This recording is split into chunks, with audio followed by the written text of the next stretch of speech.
We are now going to look at error in measurement. Whenever we measure something, there is an error associated with it.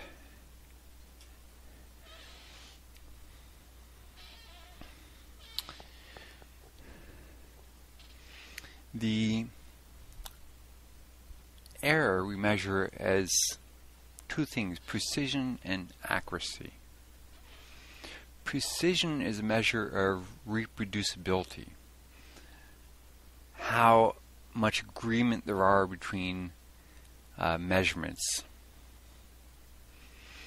So high precision means that there's a low range between the measurements,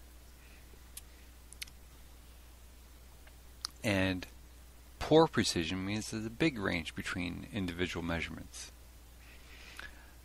When we look at numbers, high precision means many decimal places or many significant digits. Low precision means few decimal points or few significant digits.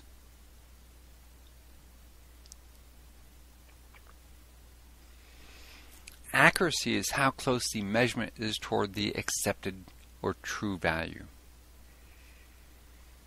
When we compare our measurement with the accepted value, we compare the average with the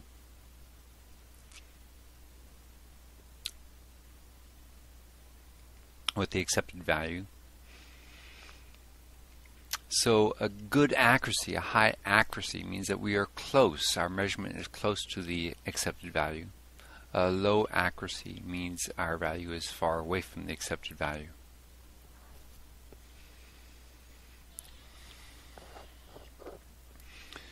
Our uncertainty of measurement is determined by our measuring device. There's always an error in measurement, but some measurement devices have high precision and some have low precision. Some have greater accuracy and some have poorer accuracy. There's only two things that will give us exact numbers: a definition, a defined quantity, is exact. So 2.54 centimeters equals 1 inch. That's the defined quantity. So that's exact. And simple counting will produce exact numbers also. If we do an estimated counting, no, that's not exact. But simple counting will give us exact numbers.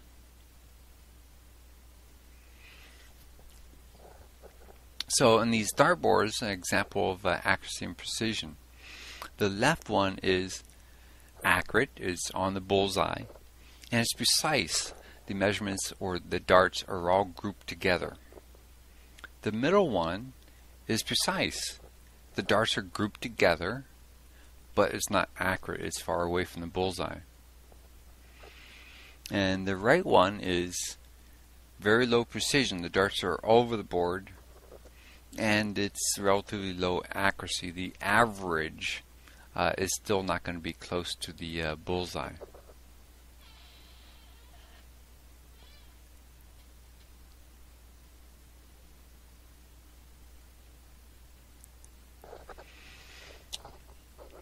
So significant digits is given by our measuring device. So we can make devices of different precisions, and that usually costs different amounts of money. So a more precise device costs more than a less precise device.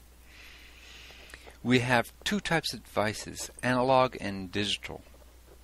Digital is easy for us. We just record the number that's given to us by the device. For analog device, we have to read it properly. And what we do is that to get the highest precision possible, what we do is read between the lines. So here are two thermometers. Let's look at the right thermometer first. So we have numbers at 30 and 40, 20, 30, 40 degrees Celsius. We check the lines. You see that there are 10 lines in between, 10 steps between 30 and 40. So there's a line for every degree. And there's a little space between the lines. If we can see between the lines, we want to estimate between the lines. This gives us a higher level of precision on our measurement. So since there's a line every degree, if we estimate between, we can get down to 1/10 of a degree. So here they estimated 32.3. And you may or may not agree with that measurement, but you should be able to agree that it's above 32 and less than 33. So maybe you'll say 32.5, 32.1. Only the last decimal place should differ between different people's estimation or reading of the temperature gauge. On the left thermometer, the marked degrees are 31, 32, 33. There's 10 steps between the degrees, so each line represents 1/10 of a degree. So this is a more precise thermometer.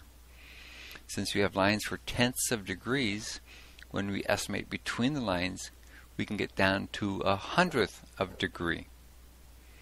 And again, we should all be able to say it's between 32.3 and 32.4, and then we might disagree on that last digit, but it doesn't matter. By adding it in, doing our best to estimate it, it increases the precision of measurement.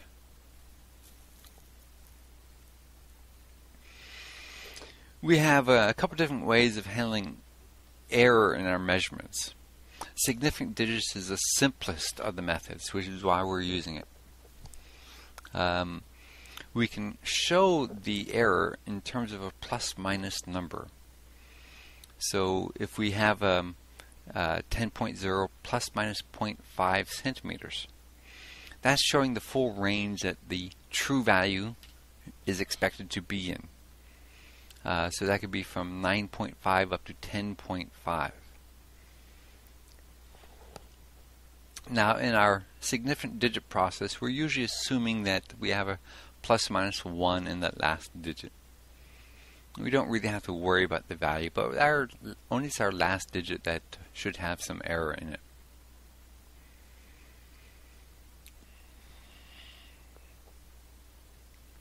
And we haven't defined how to count significant digits yet. So this example is stepping ahead.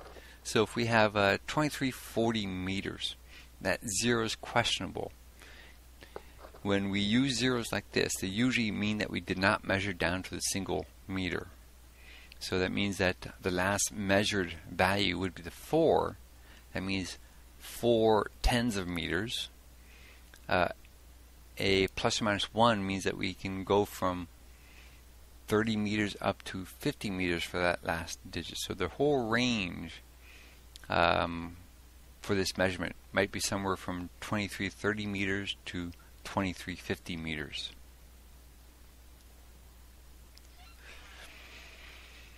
So if we weigh ourselves several times over on a scale, the scale might not give us the same number all the time. Probably won't. The last digit usually bounces. It shouldn't be more than that, but the last digit usually bounces.